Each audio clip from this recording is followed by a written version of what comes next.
Praise the lord. ప్రభు అయిన యేసు క్రీస్తు నామములో అందరికీ శుభము జయము కలుగునుగాక. ఆమేన్. దేవుడు మనకు ఈరోజు ఇచ్చిన వాగ్దానం సామెతల గ్రంథము 28వ అధ్యాయం 1వ వచనం చూద్దాం. నీతిమంతులు సింహము వలె ధైర్యముగా నుండును. నీతిమంతులు ఎలా ఉంటారు? సింహము వలె ధైర్యముగా ఉంటారు. అనీతిమంతులు, అవినీతి పరులు ధైర్యముగా ఉండలేరు, నిలబడలేరు, పారిపోయేవారిగా ఉంటారు. దేవుని దృష్టిలో నీతిమంతులు ధైర్యంగా ఉంటారు. దేనిని బట్టి? దేవునిని బట్టి ధైర్యంగా ఉంటారు. అయితే ధైర్యం మనకేం చేస్తుంది? ధైర్యము ఈ లోకంలో మనల్ని మనము రక్షించుకునే వారిగా చేస్తుంది. అయితే అటువంటి ధైర్యంని దేవుడు మనకు ఇస్తున్నారు. ఎలా ఇస్తున్నారు? నువ్వు నీతిగా జీవిస్తే, నువ్వు ప్రతి అవసరంలో లోకములో లోకాచారాలను అనుసరించకుండా నీవు ధైర్యంగా ఎదుర్కోగలిగితే, నీతిగా జీవిస్తే దేవుడు నీ హృదయంలో నుంచి ధైర్యాన్ని పుట్టిస్తారు. అవినీతి, దుష్టత్వము ఇవన్నీ కూడా మనల్ని లోపల నుండి బలహీనులుగా చేస్తుంది. నీతిగా జీవించగలిగితే నీ లోపల నుంచి దేవుడు హృదయంలో నుంచి నీకు ధైర్యాన్ని పుట్టిస్తారు.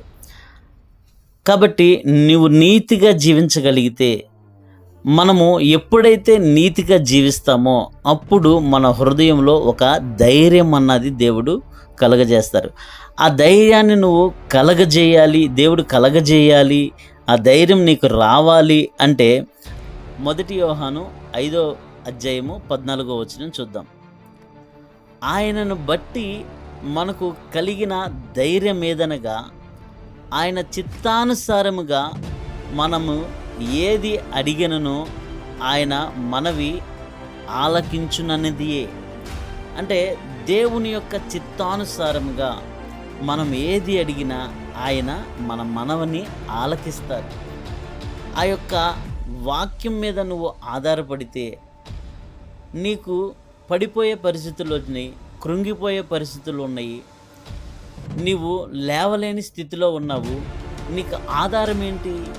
దేవుని చిత్తానుసారంగా నువ్వు ఏది అడిగితే దేవుడు మన మనవుని ఆలకిస్తారు, అంగీకరిస్తారు, మనకు కావలసినది దయచేస్తారు.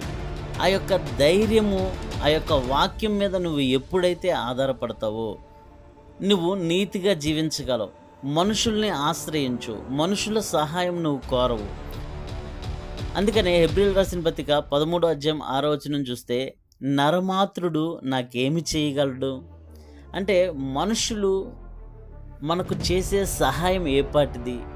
మనుషులు మనకి అన్ని విషయాల్లో సహాయపడగలరా?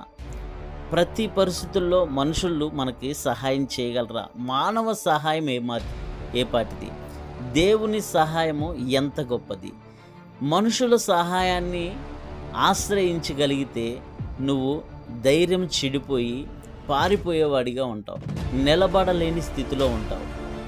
ఎవరి మీద నమ్ముకున్నా, ఎవరిని నమ్మునా, ఎవరి మీద ఆధారపడినా నీ స్థితి స్థిరమైనదిగా ఉండదు, అస్థిరంగా ఉంటుంది.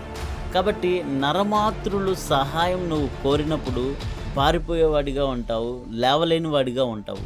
దేవుని యొక్క సహాయం నువ్వు కోరగలిగితే దేవుడు నీకు సహాయం చేసే సహాయం ఎలా ఉంటుంది అంటే ధైర్యంగా ఉంటావు. 1000 మంది ఒకవైపు ఉన్నా, నువ్వు ఒక్కడి ఒకవైపు ఉన్నా దేవుడు నీకు ధైర్యాన్ని కలగజేస్తాడు. అంత గొప్ప ధైర్యాన్ని మనం ఉదాహరణగా దావీదు గారి విషయంలో చూస్తాం. ఎంతోమంది వెనక్కి తిరిగి గొలియాదును చూసి వెనక్కి తిరిగి పారిపోయేస్తూ ఉంటారు. యుద్ధ నేర్పరులు వారు, యుద్ధం చేసేవారు, సౌలు యొక్క సైనికులు, బలమైన సైన్యం. దేవుడు సౌలు గారిని ఎంచుకున్నాడు మొదటి రాజుగా. అయితే ఆ సైనికులందరూ వెనక్కి తిరిగి పారిపోయే స్థితిలో ఉన్నారు. వాళ్ళకి ధైర్యం లేదు. దావీదు చిన్నవాడు, కానీ ఎందుకు ధైర్యంగా ఎదిరించాడు? దేవుని యొక్క సహాయాన్ని ఆశ్రయించాడు, దేవుణ్ణి ఆశ్రయించాడు, దేవుని చిత్తానుసారంగా అడిగాడు. ఈ సున్నతి లేని ఫిలిప్పీయుడు దేవుడిని దూషించిన, యుద్ధము నేను చేయట్లేదు, దేవుడే చేస్తున్నాడు, యుద్ధము యెహోవాదే అని ఎప్పుడైతే ధైర్యంగా నిలబడ్డాడో దేవుడు గొలియాదును వెనక నుంచి కొట్టాడు. వెనక నుంచి కొట్టినప్పుడు దావీదు రాయి విసిరినప్పుడు నుదుటి మీద తగిలి ఎదురుకు పడిపోయాడు. లోకము యొక్క తీరు ఏంటంటే రాయితో కొడితే వెనక్కి పడాలి. కానీ ఎదురుకు ఎందుకు పడిపోయాడంటే దేవుడు వెనక నుంచి మొత్తాడు. కాబట్టి గొలియాదు చనిపోయాడు. అలాగా నీకు ఏదైనా అడ్డు సమస్య, ఏదైనా గొలియాదు లాంటి సమస్య నీకున్నప్పుడు నువ్వు దేవుని మీద ఆధారపడితే దేవుడు నీకు సహాయం చేస్తాడు.